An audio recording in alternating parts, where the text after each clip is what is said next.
इस रस्म में जिसने सबसे पहले अंगूठी ढूंढ ली वही जीतेगा, और जो जीतेगा उसी का राज चलेगा। अगर ऐसी बात है माँ जी, तो फिर आप देखना मैं ही जीतूंगी और इन्हें मेरी ही सुननी पड़ेगी। अब शांति अंगूठी डालती है और रस्म शुरू होती है, और इस रस्म में आकृति जीत जाती है। भाभी, आपने जो कहा वो कर दिखाया। भैया, अब तो हमेशा आपको भाभी की ही सुननी पड़ेगी। बिल्कुल ठीक कह रही है निशा। अच्छा, अब सारी रस्म खत्म हो चुकी है। बहू, तुम भी जाकर कमरे में अब आराम कर लो, और कल तुम्हारी पहली रसोई भी है, तो सुबह थोड़ा जल्दी उठ जाना। इसी तरह सभी लोग सारी रस्में खत्म करके अपने कमरे में सोने के लिए चले जाते हैं, क्योंकि अगली सुबह आकृति की पहली रसोई होती है। इसलिए वो जल्दी उठती है, और जब बाथरूम में जाती है तो अपना छोटा सा बाथरूम देख हैरान हो जाती है। इतना छोटा और गंदा बाथरूम, इसकी दीवार भी झड़ रही है, फर्श भी टूटा है, वॉश बेसिन के पास पानी जमा हो रखा है, ऊपर से ही ये पॉट भी, ये भी टूटा हुआ है। हे भगवान, इस बाथरूम में तो एक इंसान सही से खड़ा होकर नहा भी नहीं सकता। कैसे इस्तेमाल करूंगी मैं इतना छोटा बाथरूम? अपना छोटा सा बाथरूम देखकर आकृति धीरज के पास जाती है।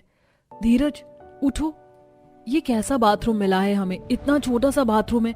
आज मेरी पहली रसोई है, मुझे लेट हो रहा है। तुम बताओ मुझे कैसे फ्रेश हूं मैं? आकृति, हमारे घर में सभी का बाथरूम ऐसे ही छोटा है। आज इस्तेमाल कर लो ना, कल कुछ करता हूँ। धीरज की ऐसी बातें सुन आकृति के पास अब कोई दूसरा रास्ता नहीं था, इसलिए वह अपने छोटे से बाथरूम में चप्पल पहनकर फ्रेश होने के लिए जाती है, और कुछ देर बाद रसोई में जाकर सभी के लिए खाना बनाती है। अब पूरा परिवार खाने के लिए बाहर आता है, जहां आकृति अपनी नंद को ना देख अपनी सास से कहती है, माँ जी, सब तो खाने के लिए आ गए, पर नंद जी नहीं आई।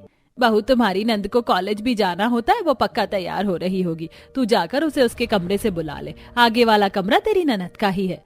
शांति के बोलने पर आकृति अपनी नंद को बुलाने के लिए उसके कमरे में जाती है, पर वह दूसरे कमरे में पहुंच जाती है। जब वह मेकअप रूम में पहुंचती है तो वो देखती है कि मेकअप रूम काफी ज्यादा बड़ा और टाइल पत्थरों से सजा हुआ है, और उस मेकअप रूम में ना सिर्फ मेकअप के प्रोडक्ट बल्कि निशा के कपड़े, पर्स और सैंडल के भी वार्डरोब लगे हैं। लगता है मैं गलत कमरे में आ गई। माँ जी ने तो एक कमरा पार्लर वाली को किराए पर दे रखा है। कितना बड़ा और सुंदर कमरा सजा रखा है। एक तरफ कपड़े का वार्डरोब, तो एक तरफ सैंडल का, और शीशे में कितने सारे मेकअप प्रोडक्ट रखे हैं। यहाँ तो तेल, शैम्पू, नेल कटर से लेकर हेयर स्पा तक का सारा सामान रखा है। बिल्कुल शोरूम बना रखा है। इतनी अच्छी सजावट तो शोरूम की भी नहीं होती। पर नंद जी का कमरा कौन सा है?